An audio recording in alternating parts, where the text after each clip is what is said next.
And a good spiritual morning to you once again. Thanks for joining me today for a quick chat and, of course, our morning cup of coffee. And I wanted to talk a little bit today about St. Joseph, the Hesychast. St. Joseph is celebrated every year on August 16th, so just in a couple of days. On Saturday, we'll remember St. Joseph, the Hesychast. And he is recently canonized. I want to say 2019, if I'm remembering right. I mean, literally, just recently canonized. He fell asleep in the Lord, I think, in 59. And but I wanted to talk about St. Joseph for a little bit. And again, I would encourage you, go online and you can just Google St. Joseph, the Hesychast, and he'll come up and you can see his story of his life and all the work that he did. But I'm bringing it up for us to think about because I wanted to talk about sort of the tradition of spiritual fathers. And that's something that I think we are losing / have lost, depending on how you look at it. And I'm bringing up St. Joseph in terms of thinking about spiritual fathers because he was my spiritual father's spiritual father. So he's kind of my spiritual papu, my spiritual grandfather, so to speak, is a saint. And that's a huge blessing to think about, that there's a saint that is actually my spiritual grandfather, personally. And the tradition of what's passed down from generation to generation of what my elder learned by living with a saint. And so what a blessing that is, to be able to have that person in your life, to have someone in your life. And like I said, that's being lost or has been lost for most people. And a lot of times people will come to me and they'll say, you know what, I'm making this, I've got this big life decision. I'm making this big decision. I say, okay, congratulations. I don't know what we don't, but there's never a sense of, I'm doing something in my life, I should get a blessing to do it.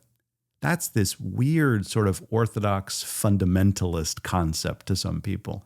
Get a blessing. What do you mean? When we say a standard phrase in Greek, "Nainevlohimeni," right? May it be blessed. We're sort of say that we do something and we're undertaking anything, whatever it might be.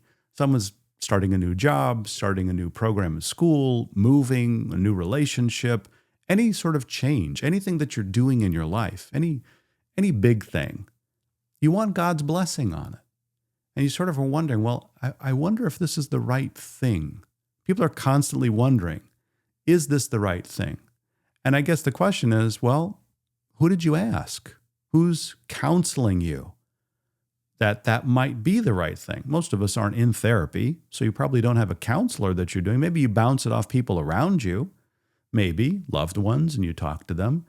But the idea of getting a blessing to do it, this is a foreign concept for a lot of people. Why would I need to ask someone? And that's the thing. They think, well, I don't want to go ask for permission. I'm supposed to ask my priest for permission? No one's saying that.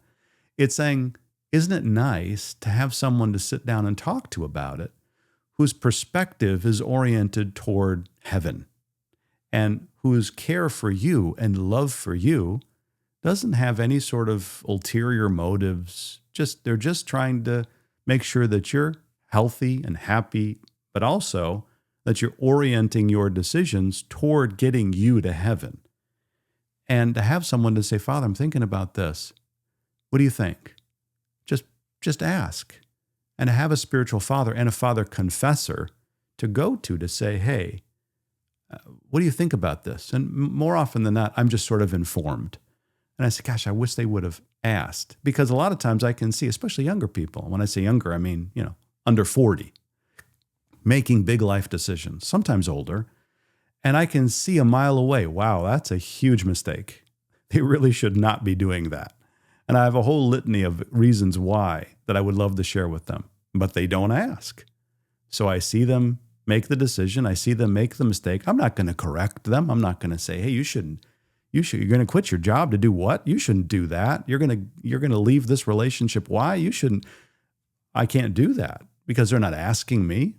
And I know if I was sort of force my way in, I would be drastically overstepping. But the spiritual tradition of the church is to have an elder, to have a spiritual father, to have someone that you trust, to be able to say, wow, I want to go to that person because guess what? They're a little closer to God than I am. In many cases, they're a lot closer to God than I am. And I'm not speaking about myself. I'm thinking about my elders and my spiritual fathers. My spiritual father was a spiritual child of a saint, probably will become a saint someday. And so the idea of why am I not going to ask him? Who should I ask? I'm going to ask my cumbado. I'm going to ask my cousin. I'm going to ask someone. Why wouldn't I ask that person to just sort of say, you know what, I'm thinking about this. What do you think? Just weigh in on it. Getting spiritual guidance, and we think about that, that's within the context of confession. And this is the difficulty with confession. People think, well, confession is just about me saying why I'm a bad person. So of course I don't want to go to that. Why would I want to go to that? It's about me telling secrets and saying that I'm a bad person. And so people say I'm not going. That's not what confession is. Confession is lightening your heart and saying, I'm not perfect. I've done some stuff. I want to let that stuff go. And also, I've got some decisions to make in my life every day. I'd like a person to help me make some of those decisions in the context of Christ and the church. That's all. And to think about having that good tradition, we need to sort of restore it. Restore the concept of a spiritual father and a father confessor. Restore the concept of having someone in your life that just loves you and wants what's good for you, wants you to be happy and healthy, but also wants you to get to heaven. And say, I've got somebody in my corner always that I can call, I can text, I can email, I can come and see. They're always ready to help me. And I should be asking them, hey, you know what? Is this blessed? Can you bless it? Can you tell me if it's a good thing to do? And we should learn that phrase and that expression a lot more.